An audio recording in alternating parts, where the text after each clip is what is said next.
the accused.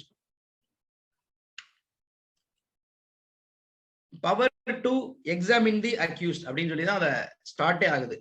பாத்தீங்கன்னா இதுல இந்த ஃபர்ஸ்ட் ரைடர் என்ன சொல்றாங்கன்னா, in every inquiry or trial for the purpose of enabling the accused personally to explain, இந்த வேர்டை நல்லா ஞாபகம் வச்சுக்கோங்க, it assumes more important, personally to explain any circumstances appearing in the evidence against him. இப்ப இந்த court இந்த ரெண்டு Riders இருக்குதுல, இன்னர் ரைடர்ஸ், ஒன்னு ஏ இன்னொன்னு பி. ஏ வந்து டிஸ்கிரிஷனரி பவர், ஏ வந்து அது பண்ணலாம் பண்ணாம கூட இருக்கலாம். Whereas 313(1)B is mandatory clause. இப்ப நம்ம வந்து ஏ பாக்குறோம். May at any stage without previously warning the accused put such questions to him as the court considers necessary. Court considers நெசசரினா இது வந்து இந்த கொஸ்டினிங் வந்து அவங்க at any stage of proceedings வந்து the court can put a questions. வேற நம்ம அடுத்து முக்கியமா பார்க்க போறது 313(1)B. இதுதான் ரொம்ப ரொம்ப இம்பார்ட்டன்ட். இது பாத்தீங்கன்னா ஷால் கிளாஸோடயே ஸ்டார்ட் ஆகுது.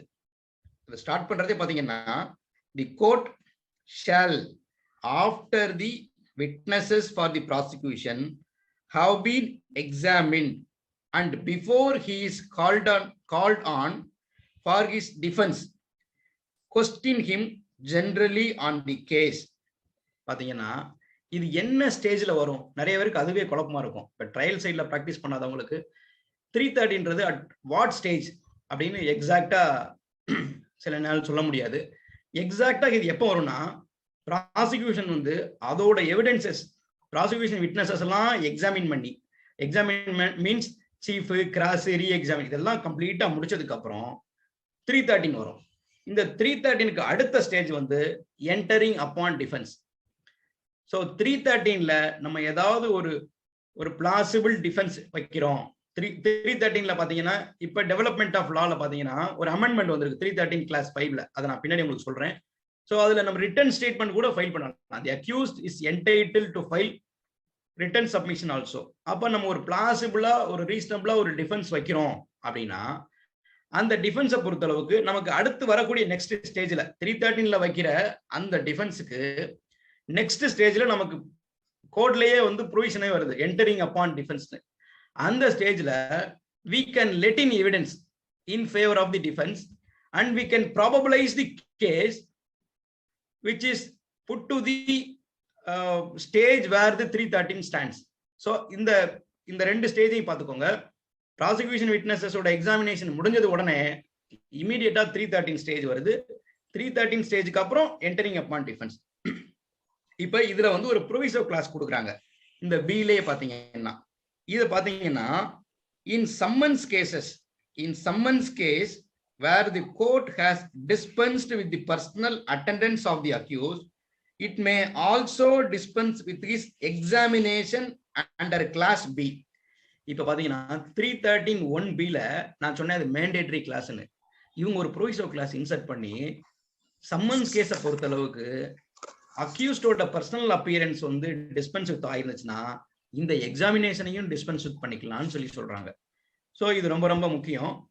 வேரஸ் வந்து எக்ஸப்ட் சம்மன்ஸ் கேஸ், அந்த வாரண்ட் கேஸ்லயோ மற்ற விஷயங்கள்ல வந்து இதை வந்து டிஸ்பென்ஸ் வித் பண்ண முடியாது. அந்த ஒரு ரைடர் மட்டும் ப்ரொவிசோ கிளாஸ்ல இன்சர்ட் பண்ணிருக்காங்க. நெக்ஸ்ட் வந்து பாத்தீங்கன்னா 313ல கிளாஸ் 2 பாக்குறோம். இது ரொம்ப ரொம்ப முக்கியமான class. No oath shall be administered to the accused when he is examined under subsection 1. நம்ம இந்த இது சொல்லுவாங்க சத்திய பிரமாணம், நான் உண்மையை தான் சொல்றேன், சத்தியமா சொல்றேன் அப்படின்னு சொல்லிட்டு ஒவ்வொரு விட்னஸும் வந்து அவங்க எக்ஸாமினேஷன் ஸ்டார்ட் ஆகிறதுக்கு முன்னாடி அது மாதிரி சொல்லுவாங்க. இந்த மாதிரி சத்திய பிரமாணம் அவர் கொடுக்கணுமா அக்யூஸ்ட் அப்படின்னு கேட்டா no oath shall be administered to the accused when he is examined under subsection 1. பண்ணக்கூடாது.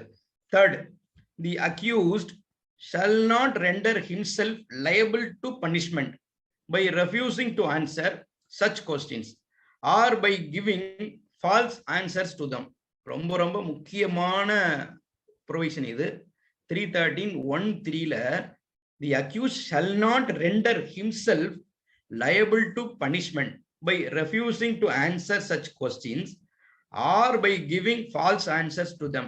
இது ஏன் அப்படின்னா, இப்ப சத்திய பிரமாணம் எடுத்து நான் சொல்றதெல்லாம் உண்மைன்னு சொல்லிட்டு ஆஃப்டர் அட்மினிஸ்ட்ரேஷன் ஆஃப் ஓத் இப்ப ஏதாவது ஒரு பொய்யா சொல்லியிருக்கான்னு ப்ரூவ் ஆயிடுச்சுன்னா இஸ் டிசர்விங் ஃபார் பெர்ஜுரி. அது மாதிரி இந்த 313ல வந்து ஒரு ஃபால்ஸ் எக்ஸ்பிளனேஷனே கொடுத்திருந்தா கூட அதை வச்சு இவரை வந்து நம்ம ஏதாவது பனிஷ்மெண்ட் பண்ண முடியுமா? whether he is liable for any penalty na absolutely the answer is emphatic term no, பண்ண முடியாது.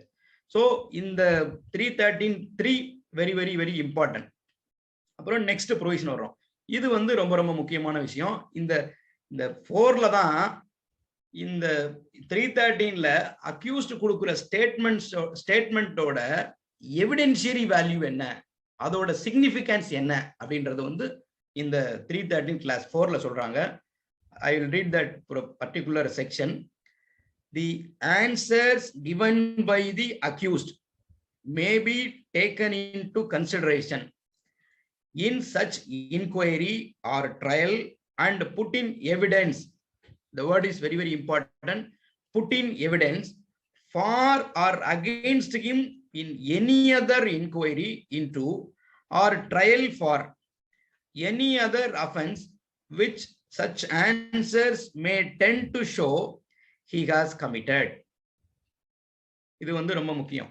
இவர் அந்த 313ல அக்யூஸ்ட் கொடுக்குற அந்த எக்ஸ்பிளனேஷன், அந்த ஸ்டேட்மெண்ட், அவர் கொடுக்குற ஆன்சர்ஸ்லாம் அதை எப்படி அந்த கோர்ட் வந்து கையாளணும் அப்படின்றத வந்து இந்த 4ல சொல்றாங்க. இது சம்பந்தமா சில வழக்குகளோட நான் உங்களை பின்னாடி சந்திக்கிறேன். இப்ப வந்து செக்ஷன் 5 இது வந்து 2009 அமெண்ட்மெண்ட்ல இதை புதுசா இன்சர்ட் பண்ணிருக்காங்க. 2009ல ஏற்பட்ட கிரிமினல் லா அமெண்ட்மெண்ட்டுக்கு அப்புறம் இந்த provision has been inserted 313 class 5. இது பாத்தீங்கன்னா the court may take help of prosecutor and defence counsel in preparing relevant questions which are to be put to the accused. இது ஒரு தனி கிளாஸ். அப்படியே அடுத்து and the court may permit filing of written statement by the accused as sufficient compliance of this section. ரெண்டு விஷயம். இந்த 5 பிரகாரம் court வந்து பப்ளிக் ப்ராசிக்யூட்டரோட அசிஸ்டன்ஸையோ டிஃபென்ஸ் கவுன்சிலோட அசிஸ்டன்ஸையோ கேட்கலாம். Only in respect of preparing incriminating questions ஒன்று. இன்னொரு அதுல என்ன சொல்றாங்கன்னா accused can file the written statement as sufficient compliance of section 313 of CrPC. so இதுதான் the first principles involved in the complete code. அதாவது 313ல உள்ள விஷயங்கள் இது வருது. இப்ப நம்ம வந்து மார்ச் ஆஃப் லாக்கு போலாம். மார்ச் ஆஃப் லா எப்படி ஸ்டார்ட் ஆகுது இந்த 313 பொறுத்தளவுக்கு ஃபர்ஸ்ட் என்ன கேஸ்லாம் வந்துச்சு, இதோட டெவலப்மெண்ட் எப்படி வந்திருக்கு அப்படின்னு பாத்தீங்கன்னா, நான் வந்து உங்களுக்கு ஃபர்ஸ்ட் இப்படி போறேன். நான் லேட்டஸ்ட்ல இருந்து திரும்ப கீழே உள்ள வர்றேன்.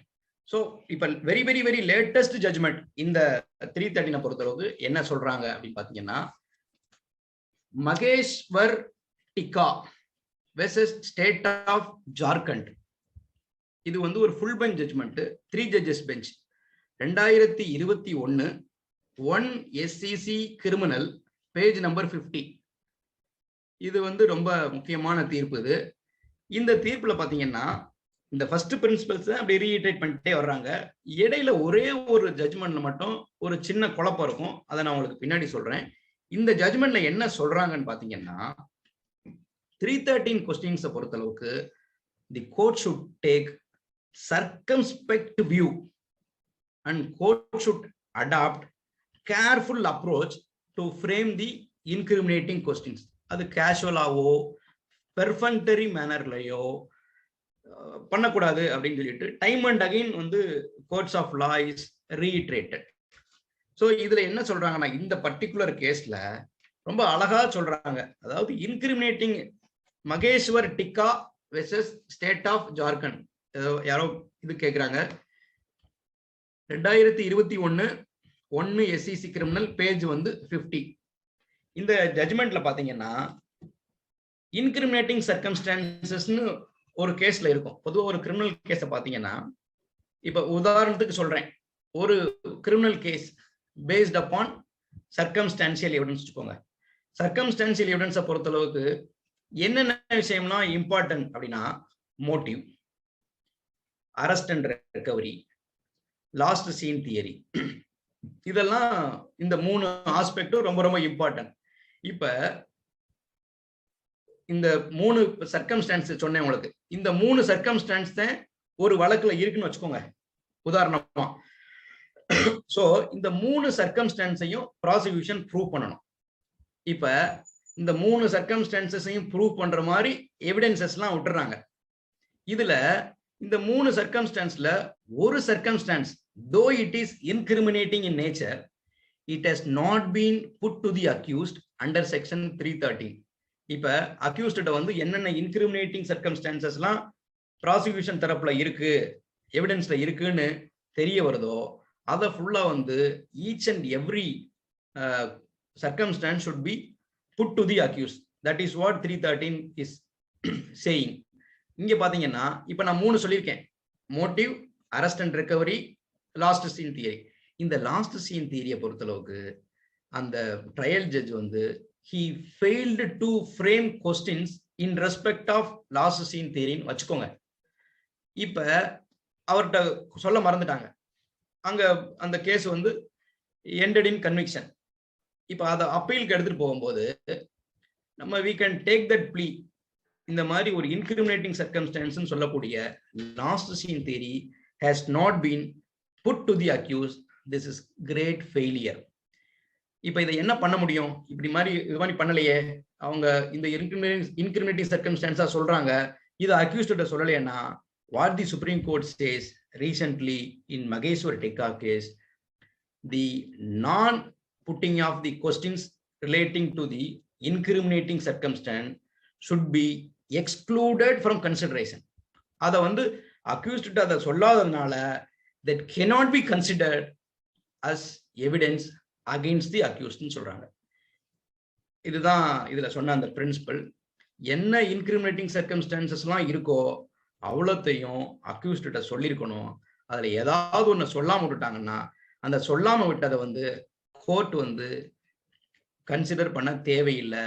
It can simply exclude it from consideration சொல்லி சொல்றாங்க. ஸோ இது ஒரு ஆஸ்பெக்ட். அப்புறம் இதே ஜட்ஜ்மெண்ட்ல இன்னொரு அழுத்தமான ஒரு விஷயம் சொல்றாங்க, a probable defense raised by an accused is sufficient to rebut the accusation without the requirement of proof beyond reasonable doubt. இது ரொம்ப ரொம்ப முக்கியமானது. இது ஒரு நல்ல டெவலப்மெண்ட் ஆஃப் லா. ஒரு ப்ராபபிள் டிஃபென்ஸ் வந்து அக்யூஸ்ட் ரைஸ் பண்றாங்கன்னா அந்த ப்ராபபிள் டிஃபென்ஸை வந்து அதை வந்து ப்ராபபிளைஸ் பண்ணா போதும், ப்ரூஃப் பியாண்ட் ரீசனபிள் டவுட்ல அவர் அதை ப்ரூவ் பண்ணணும்னு அவசியம் இல்லை. Because the standard of proof இதை பார்த்தீங்கன்னா ரெண்டுதும் டிஃபர் ஆகும். Prosecution is at the heavy burden to prove its case beyond reasonable doubt. This is first principle in criminal jurisprudence. Otherwise whereas accused பொறுத்தளவுக்கு பார்த்தீங்கன்னா he can establish case in the nature of preponderance of probability. இவர் வந்து probabilise பண்ணா மட்டும் போதும், இவங்க வந்து beyond reasonable doubt prove பண்ணும். இந்த 313ல பாத்தீங்கன்னா ஒரு ப்ராபபிள் டிஃபென்ஸ் அவர் ரைஸ் பண்ணிருக்காருன்னா அதை வந்து ப்ரூஃப் பியாண்ட் ரீசனபிள் டவுட் மேனர்ல அவர் ப்ரூவ் பண்ண தேவையில்லை. ஸோ இந்த மாதிரி ஒரு ப்ரொபோசிஷனையும் இந்த லேட்டஸ்ட் ஜட்ஜ்மெண்ட்ல சொல்றாங்க. இன்னொன்னு பாத்தீங்கன்னா இந்த 313 இது வந்து இந்த principle is vetted with natural justice, that is audi alteram partem, hear both சைடுன்னு சொல்லுவோம் நம்ம. இந்த ஹியர் போத் சைடு சொல்ற இந்த கான்செப்ட் வந்து இந்த நேச்சுரல் ஜஸ்டிஸை இதுக்கு வந்து அப்ளை பண்றாங்க. சில தீர்ப்புகள்ல பாத்தீங்கன்னா நேச்சுரல் ஜஸ்டிஸோட இந்த பிரின்சிபல் வெட்டட் ஆயிருக்கு அப்படின்னு சொல்லி தீர்ப்புகள்ல சொல்லி வர்றாங்க. ஸோ இது ரொம்ப ரொம்ப முக்கியமான தீர்ப்பு இந்த ஏரியால. அதுக்கப்புறம் நெக்ஸ்ட் ஒரு ஜட்ஜ்மெண்ட் நம்ம பார்க்கலாம். அந்த ஜட்ஜ்மெண்ட் இதுவும் ரொம்ப ரொம்ப முக்கியமான தீர்ப்பு. இதுவுமே ரீசெண்டா வந்த judgement 2020 3 SEC criminal 2020 3 SEC criminal, page number 596. Samsul Hake, SAMSUL, Samsul Hake, HAQUE, versus State of Assam. இது வந்து ஒரு ரீசன்ட் ஜட்ஜ்மெண்ட். இந்த ஜட்ஜ்மெண்ட்லயும் பாத்தீங்கன்னா 313ஓட இம்பார்ட்டன்ஸை வந்து ரீட்ரேட் பண்றாங்க. இதுல ரொம்ப அழகா என்ன சொல்றாங்கன்னா 313 அப்படின்றது அந்த ஃபர்ஸ்ட் பிரின்சிபலை என்லைட் பண்ணாங்க. அப்ப சொன்னேன், அந்த செக்ஷனை படிக்கும் போதே உங்களுக்கு சொன்னேன், அந்த பர்சனலி அப்படின்ற வார்த்தையை நம்ம வந்து அழுத்தி பார்க்கணும் அப்படின்னு சொல்லியிருந்தேன். இதை பாத்தீங்கன்னா இந்த ஆப்ஜெக்டை பார்க்கணும். நம்ம இந்த ஆப்ஜெக்டை பத்தி இவங்க இதுல ரீட்ரேட் பண்றாங்க. Object of section 313 CRPC is to establish a direct dialogue between the court and accused. இது ரொம்ப ரொம்ப important. The object of 313 to establish the direct dialogue between the accused and the court. இது அவங்க ரெண்டு பேருக்கு மட்டுமே நடக்கக்கூடிய விஷயம். இதுல வந்து வேற எந்த இன்டர்ஃபியரன்ஸ் இருக்க முடியாது. அன்லெஸ் அந்த சம்மன்ஸ் கேஸ்ல சொல்ற மாதிரி டிஸ்பென்ஸ் வித் பர்சனல் அப்பியரன்ஸ் இருந்துச்சுன்னா அதை பண்ணிக்கலாம். அதர்வைஸ் வந்து இது வந்து ரொம்ப மேண்டேட்டரின்னு சொல்லி சொல்றாங்க. இந்த ஜட்ஜ்மெண்ட்ல என்ன சொல்றாங்கன்னா, the very purpose of examining the accused under section 313 CRPC is to meet the requirement of principles of natural justice, that is audi alteram bottom சொல்லி சொல்றாங்க. ஸோ மறுபடியும் இந்த தீர்ப்புல பாத்தீங்கன்னா அழகா இதை ரீட்ரேட் பண்றாங்க. இதை பண்ணும்போது என்ன சொல்றாங்கன்னா, 313 CRPCயை பொறுத்தளவுக்கு ஒருவேளை இதுல ஏதோ பெர்ஃபெக்ட்ரியா நடந்திருக்கு, இதுல என்ன மாதிரியான பெர்ஃபெக்ட்ரியான அந்த எக்ஸாமினேஷனா என்ன அப்படின்னு நீங்க கேட்கலாம் என்கிட்ட. இதுல என்ன பெர்ஃபெக்ட்ரி பண்ண முடியும் அப்படின்னா, ஒரு உதாரணத்துக்கு ஒரு 10 விட்னஸ் இருக்காங்கன்னு வச்சுக்கோங்களேன். 10 ப்ராசிக்யூஷன் விட்னஸ் இருக்காங்கன்னா 10 விட்னஸோட சீஃப் கிராஸ் இதையெல்லாம் கன்சிடர் பண்ணி எந்த எவிடன்ஸ் வந்து இந்த எதிரிக்கு எதிராக இன்கிரிமினேட்டிங்கா இன்கல்பேட்டரியா இருக்கோ அதை வந்து அக்யூஸ்ட சொல்லணும். இந்த மாதிரி இந்த சாட்சி உங்ககிட்ட இந்த விஷயம் சொல்றாருன்னு சொல்லி தனித்தனியா சொல்லணும். அதுதான் வந்து இந்த 313 சொல்லுது. வேற இங்க என்ன பெர்ஃபெக்ட்லி நடக்கும் அப்படின்னா, 10 விட்னஸ் இருக்காங்க. 10 விட்னஸையும் 10 விட்னஸோட சீஃபையும் எடுத்துக்கிட்டு இவர் சொல்லியிருக்காரு, PW1 சொல்லியிருக்காரு, PW2 சொல்லியிருக்காரு, PW3 சொல்லியிருக்காரு அப்படின்னு ஒவ்வொரு விட்னஸோட சீஃபையும் அப்படியே எக்ஸ்ட்ராக்ட் பண்ணி போட்டுருவாங்க. சம்டைம்ஸ் இதெல்லாம் ட்ரையல் கோர்ட்ஸ்ல நடக்குது. அத்தனை விட்னஸோட சீஃப் எக்ஸாமினேஷனையும் அப்படியே எக்ஸ்ட்ராக்ட் பண்ணி இதுதான் கொஸ்டின் ஆன்சர் பண்ணு அப்படின்னு சொல்லிடுவாங்க. இந்த மாதிரி கொஸ்டின்ஸ் கேட்கக்கூடாது அப்படின்னு சுப்ரீம் கோர்ட் சொல்றாங்க. இதுக்கு பேர் என்னன்னா ஜம்பிள்ட் அப் கொஸ்டின்ஸ் சொல்றாங்க. இத ஜம்பிள்ட் அப் கொஸ்டின்ஸ். அப்புறம் இன்னொரு வகையான பெர்ஃபெக்ட்ரி என்ன நடக்குன்னா, 10 விட்னஸ் இருக்காங்க. இந்த 10 விட்னஸோட சீஃப் எக்ஸாமினேஷனையும் இவங்களா கோர்ட்டா வந்து மொத்தமா எடுத்துக்கிட்டு 2 கொஸ்டின்ல கம்ப்ளீட்டா பிரிச்சிருது. ஒரு கேள்வி ஆசா 1 2 3 4 5 இப்படி சொல்லியிருக்காரு, என்ன சொல்றீங்க? 6 7 8 9 10 இப்படி சொல்லியிருக்காரு, என்ன சொல்றீங்க? இந்த மாதிரி long string questions cannot be formed அப்படின்னு சொல்றாங்க. லாங் ஸ்ட்ரிங் கொஸ்டின்ஸ் வந்து பண்ணக்கூடாது, ஜம்பிள்ட் அப் கொஸ்டின்ஸ் வந்து இந்த மாதிரி பண்ணக்கூடாது அப்படின்னு இதை supreme court time and again சொல்றாங்க. இந்த மாதிரி பண்ணிருந்தா என்ன ரெமெடி அப்படின்னு கேட்டீங்கன்னா, இந்த பெர்ஃபெக்ட்ரியா இந்த 313 வந்து எக்ஸசைஸ் பண்ணிருக்காங்க ட்ரையல் கோர்ட் அப்படின்னா, what will be the remedy? அதுலயும் அதுக்குமே இங்க ஆன்சர் சொல்றாங்க. இந்த சம்சுல் கேஸ்ல என்ன சொல்றாங்கன்னு பாத்தீங்கன்னா, where there is a perfunctory examination under section 313 CRPC, the matter is capable of being remitted to trial court with the direction to retry from the stage at which prosecution was closed. அந்த விட்னஸஸோட இதெல்லாம் close ஆனதுல இருந்து நீங்க திரும்ப start பண்ணி நம்ம சொல்லுவோம்ல retrial, டினோவா ட்ரையல்னு சொல்லுவோம். இது வந்து டினோவா 313 அப்படி சொல்லிக்கலாம். திரும்ப அந்த பெர்ஃபெக்ட்ரி எக்ஸாமினேஷன் வந்து can be cured by way of direction of de novo. இது மாதிரி பண்ணிக்கலாம்னு சொல்றாங்க. இந்த ஜட்ஜ்மெண்ட்ல ஒரு தீர்ப்பை வந்து அவங்க ரெஃபர் பண்றாங்க. இந்த தீர்ப்பு வந்து பாத்தீங்கன்னா ஒரு full bench judgment. Justice Fazal அலின்னு சொல்லி ஒரு ரெனவுண்ட் ஜஸ்டிஸ் அவங்க எழுதியிருக்காங்க 1984ல 1984 4 SEC பேஜ் நம்பர் பாத்தீங்கன்னா 116. இது வந்து ரொம்ப ரொம்ப இம்பார்ட்டன்டான தீர்ப்பு. என்னோட பர்சனல் ரிக்வஸ்டா இங்க உள்ள மெம்பர்ஸ்க்கு வைக்கிறேன், இந்த தீர்ப்பை தயவு செய்து எல்லாரும் படிக்கணும். இதை படிச்சிட்டீங்கன்னா கிரிமினல் லாவில் ஒரு சர்க்கம்ஸ்டான்ஷியல் எவிடன்ஸ் கேஸை பொறுத்தளவுக்கு என்னென்ன விஷயங்கள்லாம் வர முடியும், என்னென்ன விஷயங்களெல்லாம் ஒரு கோர்ட்டு ஒரு வக்கீல் கம் அக்ராஸ் பண்ணுவாங்க அப்படின்றதுக்கான கம்ப்ளீட் டிஸ்கஷன் இதுல இருக்கு. ரொம்ப நல்ல தீர்ப்பு. இதுல வந்து 313 பத்தி சொல்லும் போது ரொம்ப அழகா அந்த பிரின்சிபலை என்லைட் பண்றாங்க. அதுல என்ன சொல்றாங்கன்னா, நம்ம மகேஸ்வர டிக்கா கேஸ்ல பார்த்த விஷயம் தான். அதவே இங்க அந்த மகேஸ்வர டிக்கால உள்ள கேஸே பாத்தீங்கன்னா இதுல இருந்து வந்ததுதான். இவங்க சொன்ன பிரின்சிபல் அவங்க ரீட்ரேட் பண்றாங்க. கேஸ் பேர் வந்து ஷரத்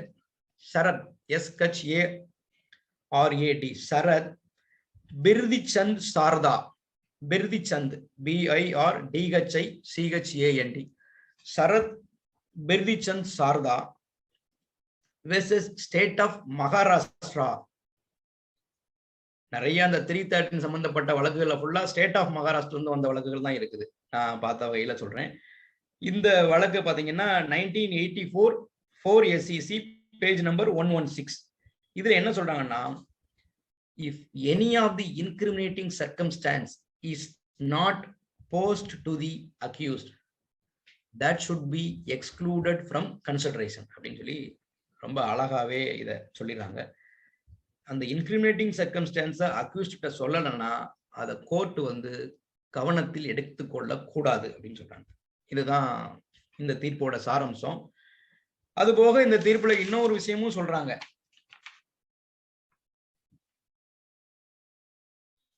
இந்த தீர்ப்புல வந்து 313 பொறுத்தளவுக்கு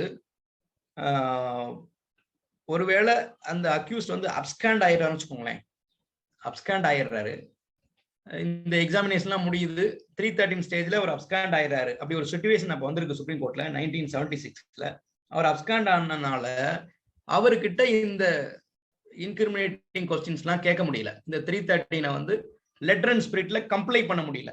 அப்படியான சூழல்ல அதோட ரிப்பர்கஷன்ஸ் என்ன மாதிரி இருக்கும் அப்படின்னு பாத்தீங்கன்னா, அந்த என்னென்ன சர்க்கம்ஸ்டான்சஸ் எல்லாம் அவர்கிட்ட அந்த 313 மூலமா சொல்லலையோ அது வந்து கன்சிடர் பண்ணக்கூடாதுன்னு சொல்லி சொல்றாங்க. அந்த கேஸ்ல ஒருவேளை அது தண்டனையானா அது எப்படின்னு சொல்லி இதுல தெளிவா சொல்லல. என்ன சொல்லியிருக்காங்கன்னா, the fact that the appellant said to be absconding not having been put to him under section 313 CRPC could not be used against him சொல்றாங்க. ஒருவேளை அந்த கேஸ்ல 313 இல்லாம ஒரு கன்விக்ஷன் நடந்துச்சுன்னா அப்பல்லட் கோர்ட்டுக்கு போகும்போது அந்த ஒரே கிரவுண்ட்ல the case is deserves to be remitted back அப்படின்னு சொல்லி அதில் பண்ணிடணும். ஸோ 313 கம்ப்ளைண்ட்ஸ் வந்து இஸ் வெரி மச் ரெக்வயர்ட். அடுத்ததா நம்ம இன்னொரு வழக்கு பார்க்கணும். இந்த வழக்கு பார்த்தீங்கன்னா நம்ம மதுரை பெஞ்சில் நடந்த கேஸ் இது. 2013 2 MWN criminal page number 465 P Murugesan versus state. இது வந்து என்னோட முதல் வழக்கு ஹைகோர்ட்ல. ஃபார்ச்சுனேட்டா அந்த கேஸ் ரிப்போர்ட் ஆயிருக்கு. இதுல 313 பத்தி ஒரு டிஸ்கஷன் வருது. இந்த 313ல என்ன சொல்றாங்கன்னா, ஜஸ்டிஸ் நாகமுத்துவோட டிவிஷன் பெஞ்ச் இதுல இவங்க சொல்ற ப்ரொபோசிஷன் நோட் பண்ணிக்கோங்க. Statement of accused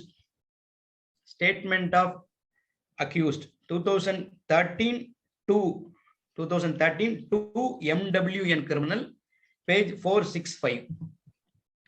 Statement of accused under section 313 CRPC cannot be equated to evidence. நல்லா புரிஞ்சுக்கோங்க. Statement of accused under section 313 CRPC cannot be equated to evidence. This is not at all evidence. However, truthfulness of the statement can be probabilized by other circumstances. இது ஒரு முக்கியமான தீர்ப்பு. இதுல ரொம்ப clear கட்டா அவங்க சொல்லியிருக்காங்க. 313ல அக்யூஸ்ட் கொடுக்குற அந்த ஸ்டேட்மெண்ட் வந்து can never be treated as evidence.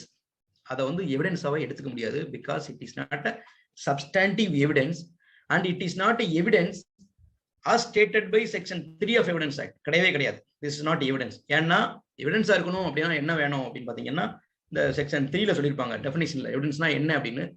Moreover நாம் இந்த 313 கிளாஸ் 3 பார்க்கும்போதே நான் உங்களுக்கு சொன்னேன், no oath shall be administered during 313 சொல்றாங்க. சோ இது அப்படி சொல்லாம சொல்லப்பட வேண்டியது. இது 313 எவிடன்ஸ்னா என்ன செய்யணும்? சத்திய பிரமாணம், வாக்குமூலம், சத்திய பிரமாணம் சொல்லி அந்த மாதிரி பண்ணணும். இது அப்படி கிடையாது. சோ இது வந்து எவிடன்ஸாவே கிடையாது. this cannot be taken as evidence at any stage of imagination.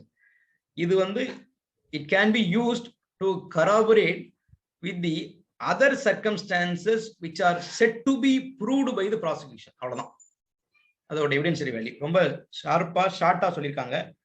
இது இந்த கேஸ் நீங்க நோட் பண்ணிக்கோங்க. அடுத்து ஒரு முக்கியமான வழக்கு நம்ம பார்க்கலாம். இதுவும் பாத்தீங்கன்னா ரொம்ப இப்ப லேட்டஸ்டா வந்த ஜட்ஜ்மெண்ட் இது. Shivaji Chintappa Patel, Shivaji Chintappa Patel, SHIVAJI, Shivaji Chintappa, CHINTAPPA, Chintappa Patel versus state of Maharashtra. இந்த வழக்கு பாத்தீங்கன்னா இப்ப ரீசெண்டா சொல்லியிருக்காங்க. 2021 5 SEC 2021 5 SEC பேஜ் நம்பர் 626 இதுல சொல்றாங்க.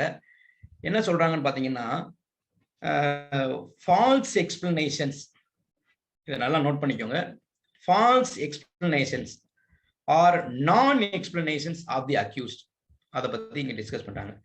It is well settled principle of law that false explanation or non explanation can only be used as additional circumstance when the prosecution has proved the chain of circumstances leading to no other circumstance than the guilt of the accused. இது நான் உங்களுக்கு ஷார்ட்டா சொல்லிடுறேன். இது என்ன சொல்றாங்கன்னா, இந்த நான் எக்ஸ்பிளனேஷனோ ஃபால்ஸ் எக்ஸ்பிளனேஷனோ அக்யூஸ்ட எந்த விதத்திலையும் பாதிக்காது.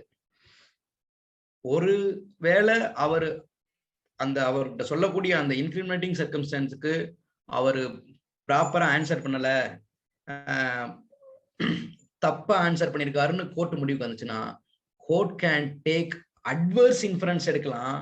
பட் அந்த adverse inference cannot substitute the evidence. இவ்வளவுதான் விஷயம். அது அவர் அந்த ஃபால்ஸ் எக்ஸ்பிளனேஷன் கொடுத்திருக்காரு, எக்ஸ்பிளனேஷனே கொடுக்கல, he simply kept silent அப்படின்னு ஒரு சூழ்நிலை வரும்போது, the court can take adverse inference in respect of keeping silence for incriminating circumstance-னா அது வந்து வேற ஒண்ணுமே கிடையாது. that is to be taken as additional circumstance. அது வந்து ஒரு அடிஷனல் சர்க்கம்ஸ்டான்ஸ் தான். அதை வச்சு இவரோட கில்ட்டை வந்து ப்ரூஃப் பண்ண முடியுமா? இல்ல இப்ப ஒரு செயின் ஆஃப் சர்க்கம்ஸ்டான்ஸ், உதாரணமா சர்க்கம்ஸ்டான்ஷியல் எவிடன்ஸ் கேஸை பாத்தீங்கன்னா செயின் ஷுட் பி ஃபார்ம்னு சொல்லுவாங்க. அந்த complete chain should be formed. இந்த செயின் வந்து ஃபார்ம் ஆகுறதுக்கு ஒரு இடத்துல ஒரு ஸ்னாப் இருக்குன்னு வச்சுக்கோங்க.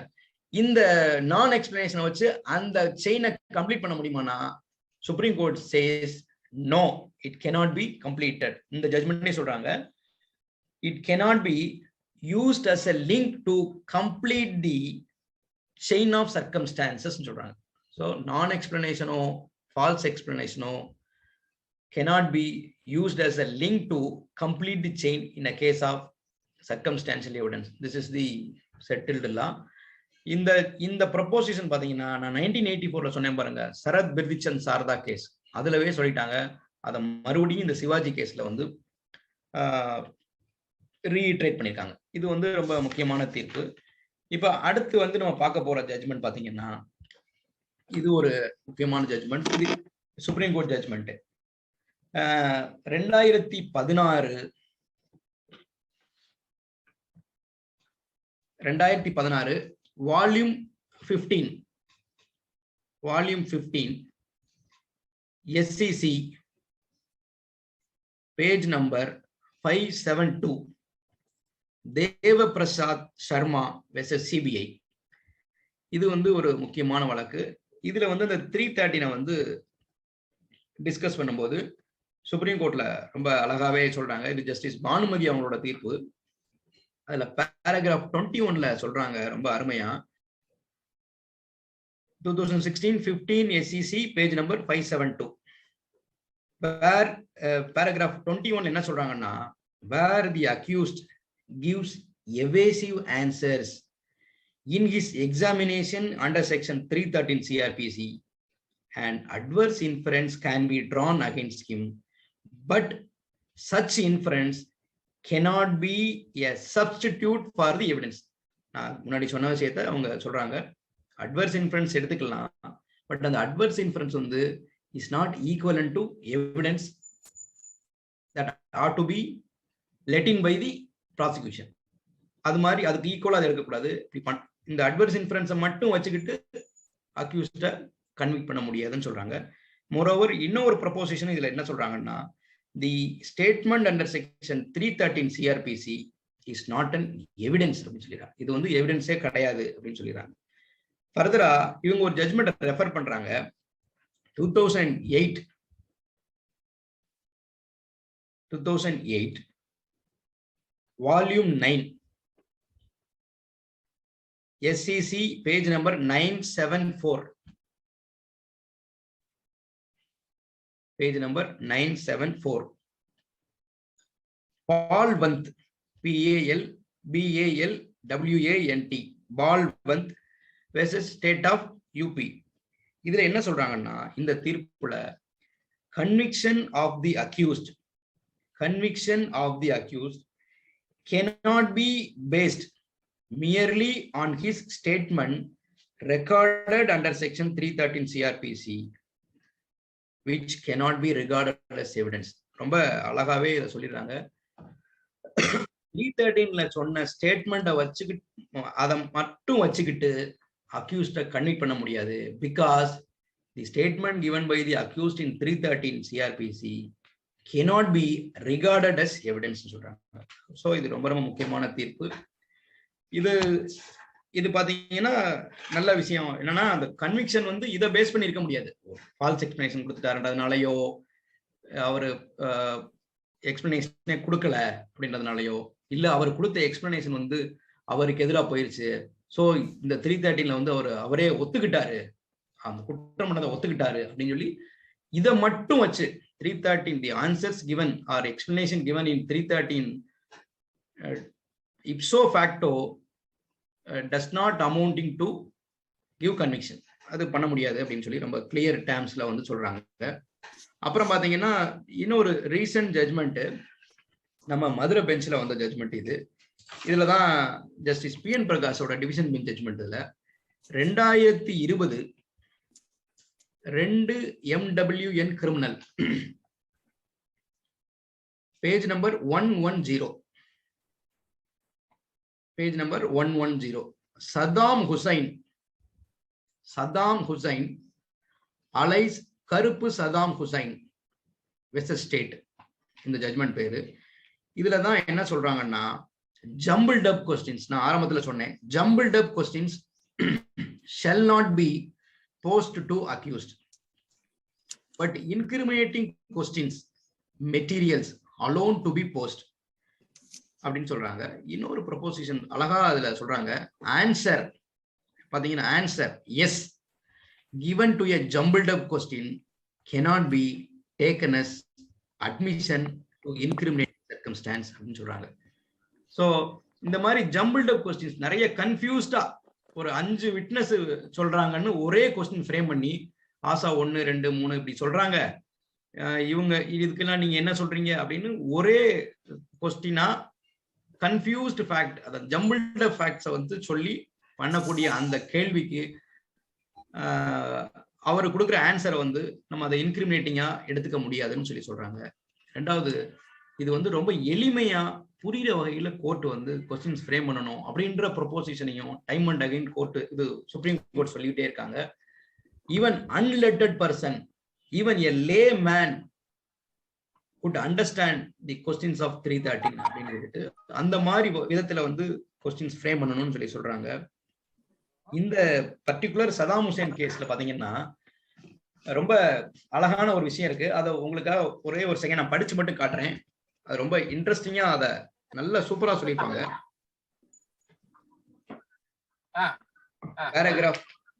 பேராகிராஃப் பாத்தீங்கன்னா 47ல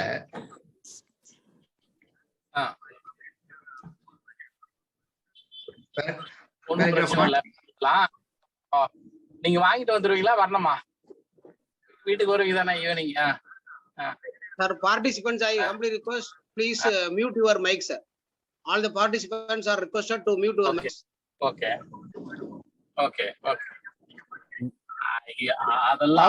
பாபுஜி உங்க மைக்க மியூட் பண்ணுங்க.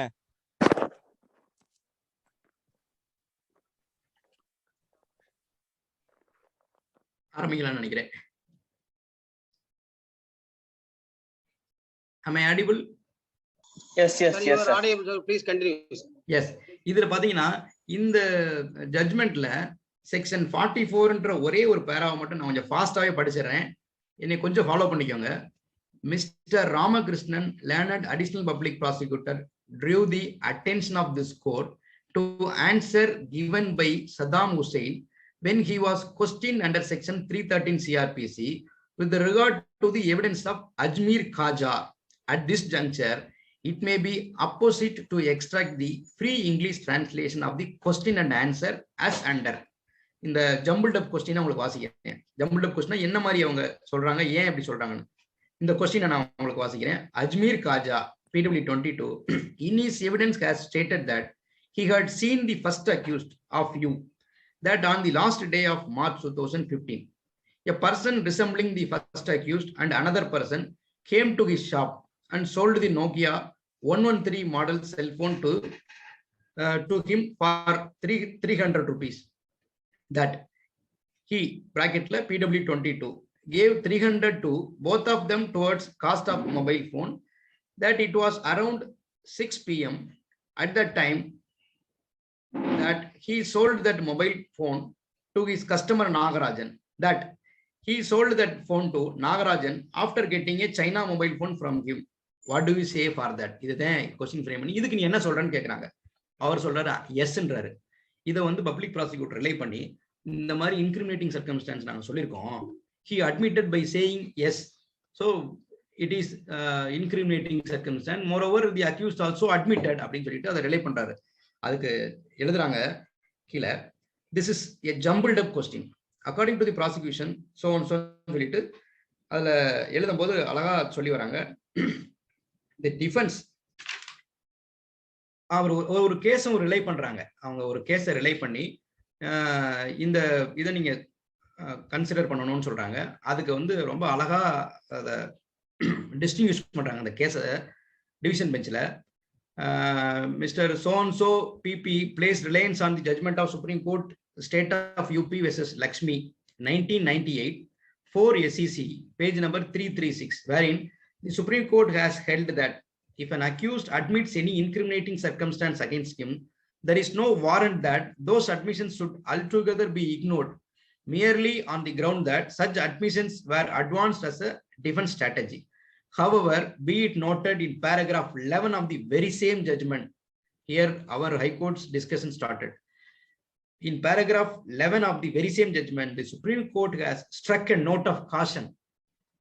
Thus, we make it clear that answers of the accused, when they contain admissions of circumstances against him, are not by themselves delinked from the evidence, be used for arriving at a finding that accused had committed the offense.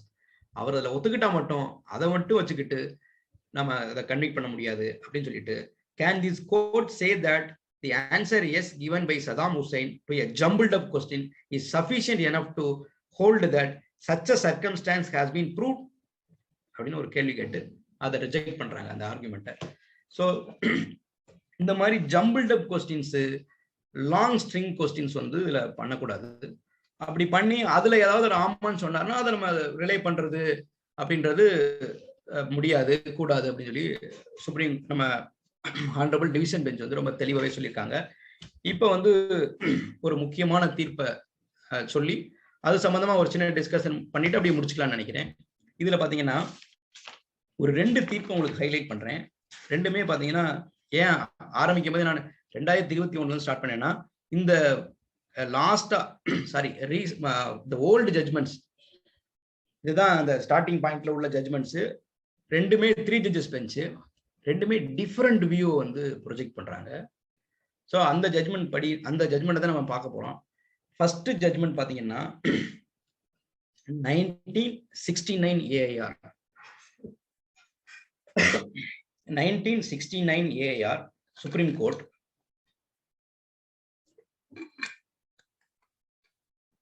Page number 381 இதுல பாத்தீங்கன்னா 1969 AIR supreme court page number 381 Vibhuti Bhushan Das Gupta versus state of West Bengal. இது ஒரு 3 judges bench judgment. இதுல வந்து ரொம்ப ரொம்ப ரொம்ப அழகா அத இந்த 313 கொஸ்டினோட சிக்னிஃபிகன்ஸை கம்ப்ளீட்டா ஃபோக்கஸ் பண்ணி ஹைலைட் பண்ணிருக்காங்க. அதுல பேராகிராஃப் 11 என்ன சொல்றாங்கன்னா, the privilege of making a statement under section 342 வந்து இந்த 313ஓட ஓல்டு கோடு. இப்ப ஓல்டு கோடு பாத்தீங்கன்னா 1898ல ஒரு சிஆர்பிசி இருந்துச்சு. அதுக்கப்புறம் சப்சிக்வெண்ட் 1974ல மேஜர் அமெண்ட்மெண்ட்ஸ் வந்து அது மாறுது. ஓல்டு கோடுல இந்த 313க்கு இன்னொரு இதுக்கு ஈக்குவலண்டான செக்ஷன் எதுனா 342. ஸோ இதை வந்து என்ன சொல்றாங்கன்னா, the privilege of making a statement under section 313 is personal to the accused. பார்த்துக்கோங்க, is personal to the accused. The clear intention of section is that only the accused and nobody else can be examined under it. இதை வந்து accused மட்டுமே இதை வந்து நம்ம சொல்லணும், அவரோட personal examination சொல்றாங்க. இதை ஏன் இந்த ஜட்ஜ்மெண்ட்டை நான் உங்களுக்கு ஹைலைட் பண்ண விரும்புறேன்னா, ஒரு கேள்வி வந்துருச்சு ஒரு இதுக்கப்புறம் வந்த தீர்ப்புல அக்யூஸ்ட் வந்து எக்ஸாமினேஷன் வந்து பண்ணல. அந்த பர்டிகுலர் இன்கிரிமினேட்டிங் சர்க்கம்ஸ்டான்ஸை அவங்க கோர்ட்ல வந்து இந்த 313ல கேட்கல. அப்பலேட் கோர்ட்டுக்கு வரும்போது அவங்க ஒரு முடிவு எடுக்கிறாங்க, ஏன் அப்பலேட் கோர்ட் லாயர்ட்ட அந்த கொஸ்டினை கேட்டான்னு அப்படின்னு. இப்படி ஒரு வியூ வருது, அதை நான் பின்னாடி உங்களுக்கு சொல்றேன். ஸோ அதனால இதோட பர்சனல் எக்ஸாமினேஷன்றத இவங்க ரொம்ப ஹைலைட் பண்ணி சொல்லியிருக்காங்க. Moreover the idea that the pleader can be examined on his behalf is foreign to the language of section 313 CRPC சொல்றாங்க.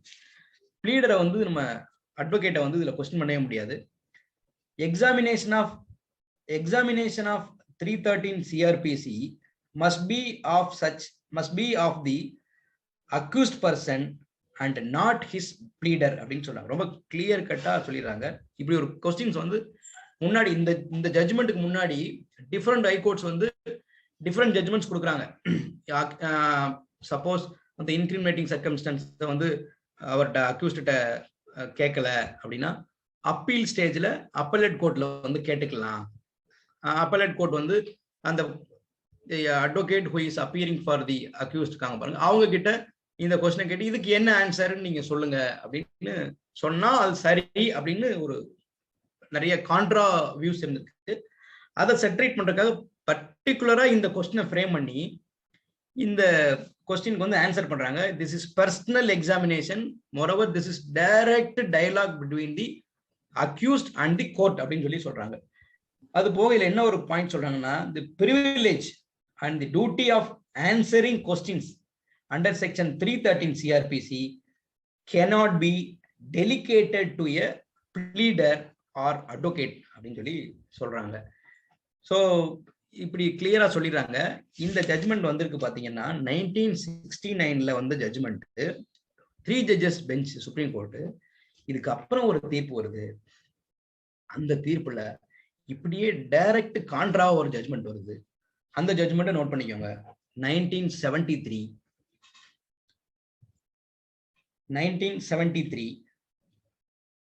2 SEC page number 793 page number 793. இதுவும் ஒரு 3 judges bench ஜட்மெண்ட். இந்த judgment was authored by justice V.R. Krishnaiyer. அவங்க என்ன சொல்றாங்கன்னா, page இது paragraph 16ல இந்த judgement வந்து கண்டிப்பா நீங்க எடுத்து படிக்கணும். இது ரொம்ப ரொம்ப முக்கியமான தீர்ப்பு. பட் இந்த 313 பொறுத்த அளவுக்கு இவங்க சொன்ன இது வந்து கொஞ்சம் சர்ப்ரைஸா இருக்கு. நான் அதை படிக்கிறேன் உங்களுக்காக. அதை attention of the accused should be drawn to every inculpatory material so as to enable him to explain it. This is basic fairness of criminal trial. Okay. And failures in this area may gravely imperil the validity of the trial itself, right?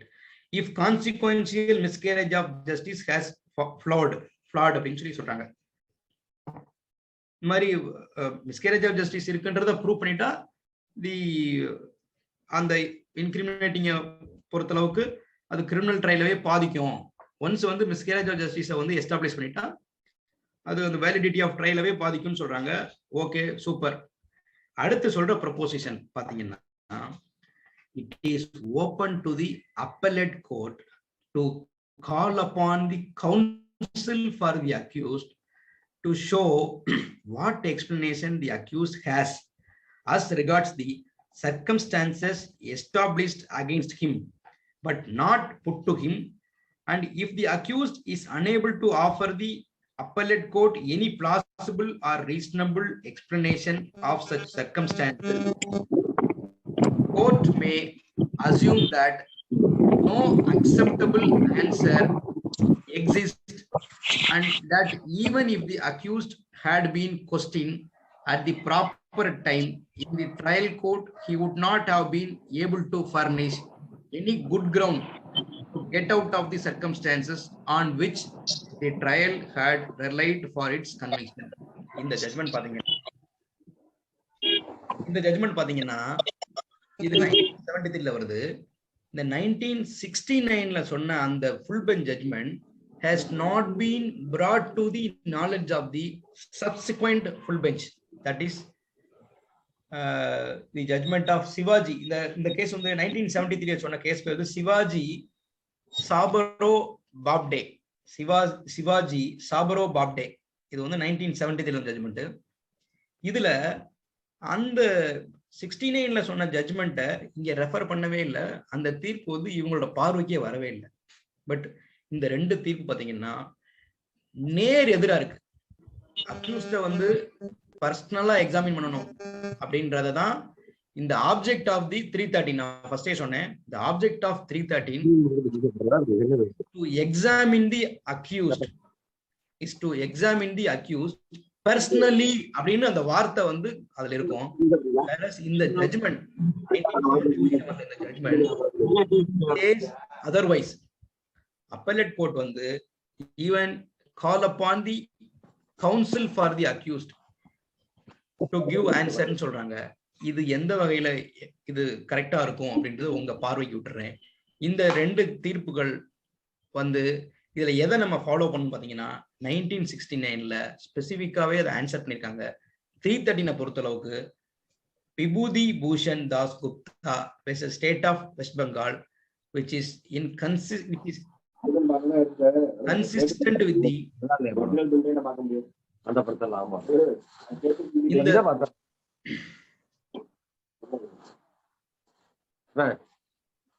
இந்த Vibhuti Bhushan Das Gupta case. Manikandan sir பண்ணீங்க. இந்த தீர்ப்பு பாத்தீங்கன்னா அந்த 1969ல வந்த தீர்ப்பு இது ரொம்ப ரொம்ப முக்கியமான தீர்ப்பு. இந்த தீர்ப்பு சப்சிக்வெண்டா ஃபாலோ பண்ணல. இன்னைக்கு வரைக்கும் இந்த கேள்விக்கு ஆன்சர் நம்ம எங்க தேடணும்னா, அக்யூஸ்டுக்கு பதிலா அட்வொகேட்டை அப்பலேட் ஸ்டேஜ்ல அப்பலேட் கோர்ட் கொஸ்டின் பண்ண முடியுமானா, in my view answer is emphatic no, because the word personal envisaged in 313 which assumes much importance. அத personal dialogue between the court and the accused சொல்லி முடிக்கிறாங்க. ஸோ இந்த தீர்ப்பை நம்ம ஃபாலோ பண்ணணும். இதுக்கு சப்சிக்வெண்டா வந்த தீர்ப்பு சிவாஜி சாப்ரோ பாப்டேன்ற கேஸ்ல இதுக்கு டைரக்ட் ஆப்போசிட்டா ஒரு வியூ எடுத்திருக்காங்க. In my view the great respect இது வந்து கரெக்டா இல்லைன்னு நினைக்கிறேன். ஸோ இந்த எக்ஸ்பிளனேஷனோட நான் இந்த கிளாஸை முடிச்சுக்கிறேன். இதுல ஏதாவது உங்களுக்கு சந்தேகங்கள் இருக்கு இந்த 313 பொறுத்தளவுக்கு அப்படின்னா என்கிட்ட நீங்க கேட்கலாம்.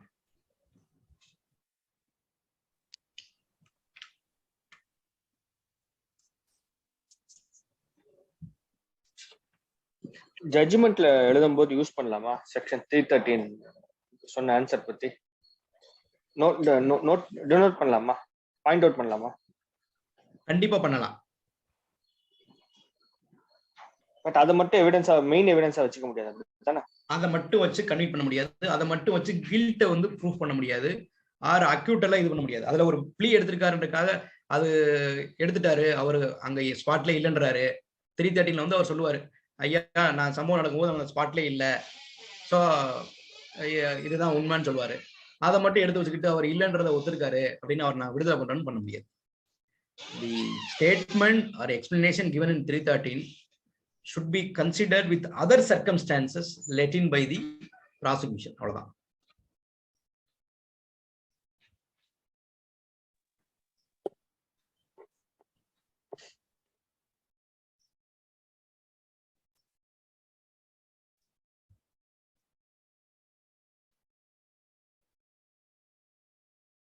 வேற ஏதாவது கேள்விகள்? such a wonderful session na. Sir சாட்ல போட்டுருக்காங்க சார், சாட்ல. ஹலோ சார், சார் வணக்கம். வணக்கம் முருகேசன் சார். முருகேசன் பேசுறேன். ஒண்ணும் இல்ல, இப்ப ஜட்ஜ்மெண்ட்ல வந்து 313(1)ன்னு ஸ்பெசிபிக்கா எழுதணுமா இல்ல வேகுவா 313 மட்டும் எழுதுனா போதுமா? சார் அது சும்மா மைனரான விஷயம் தான் சார், அதனால ஒண்ணும் இல்ல. Even wrong quoting of provision itself is not a thing. 313(1)ங்கிறது வந்து அது வந்து மேண்டேட்டரின்னு சொல்றீங்க. ஆமா, அதை ஜட்ஜ்மெண்ட்ல எழுதல ஸ்பெசிபிக்கா அப்படியே எழுதணுமா இல்ல 313 எழுதுனாலே ஸ்பெசிபிக்கா 313(1)B ன்னு எழுதணும். அப்படி எழுதுறதுனால we can take advantage of it, we cannot take advantage of it. அவ்வளவுதான். அத வந்து நம்ம thank you கணவனே சார். சார் நல்ல வகுப்பு. ஒரு சந்தேகம். சொல்லுங்க சார். இப்ப எஃபெக்ட் ஆஃப் எரர்னு ஃப்ரேமிங் ஆஃப் சார்ஜஸ்ல அக்யூஸ்ட் முத கேள்வி கேட்கறது ஃப்ரேமிங் ஆஃப் சார்ஜஸ், கடைசியில கேட்கறது 313. இப்ப டிஃபெக்ட் இன் சார்ஜஸ் அப்படின்னா ரிமாண்ட் பண்றோம், ப்ரொவிஷன்ஸ் இருக்கு. 465 வந்து உங்களை சேவ் பண்ணும். Court appellate court or revisional court can remand the matter to the trial court to frame the charges afresh. Yes. அதே மாதிரி 313(1)B CRPSல ப்ராப்பரான கேள்வி இல்லைன்னா ரிமாண்ட் பண்றதுக்கு ப்ரொவிஷன்ஸ் இருக்குதா? ரிமாண்ட் பண்றதுக்கு ப்ரொவிஷன் ஜட்ஜ்மென்ட் சொன்னீங்க, லேட்டஸ்ட் ஜட்ஜ்மென்ட் 2021 SEC கிரிமினல். ஆமா.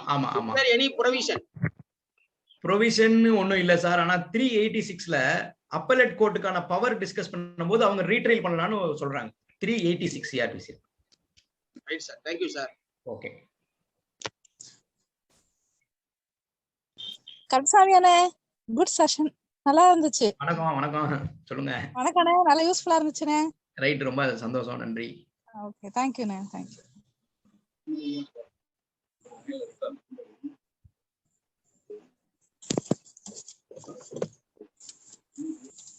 சார் கன்க்ளூட் பண்ணிக்கலாமா? வணக்கம் sir.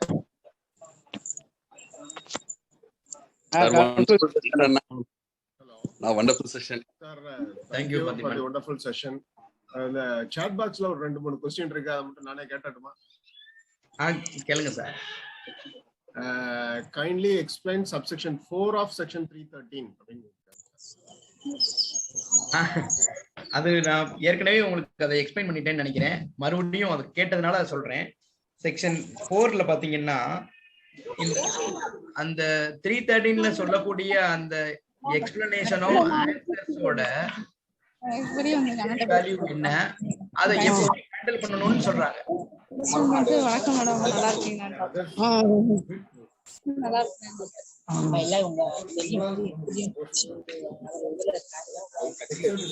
Thank you.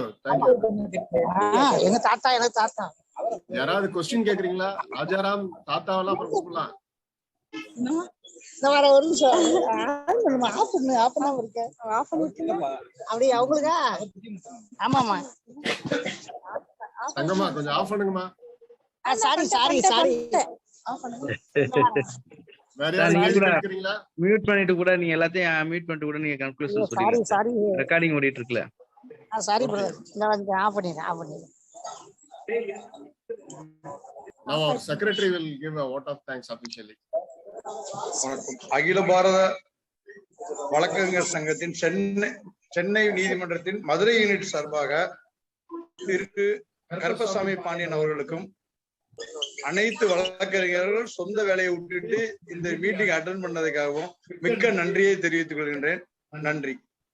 Thank you Karappasamy Pandiyan sir. Thank you sir. Thank you. Thank you sir. Thanks for your valuable time. Thanks sir. Thanks sir. Thank you very much sir. Thank you கருப்பு thank you பா. Thank you man. விரைவில் தஞ்சாவூர் வீட்ல இருந்து ஒரு வகுப்பு நடத்துவாங்கன்னு எதிர்பார்க்கிறோம். Right sir. நடத்திடுவோம். சார் சுதாகரன் கொட்டைக்கானல் நல்லா இருந்துச்சு. கருப்பசாமி பாண்டியன் சார். அண்ணே வணக்கம். வணக்கம் சார். Thank you. ரொம்ப நல்லா சார் HRNCக்கு நோட்டிஃபிகேஷன் பார்ட்டிசிபென்ட் எல்லாருக்கும் ஒரு சின்ன ரிக்வெஸ்ட். பார்ட்டிசிபென்ட்ஸ் எல்லாருக்கும் ஒரு சின்ன ரிக்வெஸ்ட். நம்ம வந்து இப்போ ஆன்லைன் இதுங்கிறதுனால இப்போ நம்ம வீக்லி ஒன்ஸ் கூட பண்ண முடியும். If you are so interested, எனக்கு உங்களோட டாபிக்ஸ் என்ன வேணுங்கிறத போட்டு விட்டீங்கன்னா we can arrange speakers and organize this meeting. Sir HRNCக்கு நோட்டிஃபிகேஷன் விட்டுருக்காங்க சார், எக்ஸிக்யூட்டிவ் கிரேட் 1 டிஎன்பிசில. சோ அந்த HRNC ரிலேட்டடான செக்ஷன்ஸ் எடுத்தா நல்லா இருக்கு சார். Okay sir. அடுத்து ரெவென்யூ ரெக்கார்ட்ஸ் பத்தி ஒரு கிளாஸ் எடுங்க சார். கண்டிப்பா சார். ஏ ரிஜிஸ்டர்னா என்ன, ஆஸ்மாசிஸ்னா என்ன? நீ ரெக்கார்டிங் ஸ்டாப் பண்ணியாச்சா? இல்ல இன்னும் இல்ல.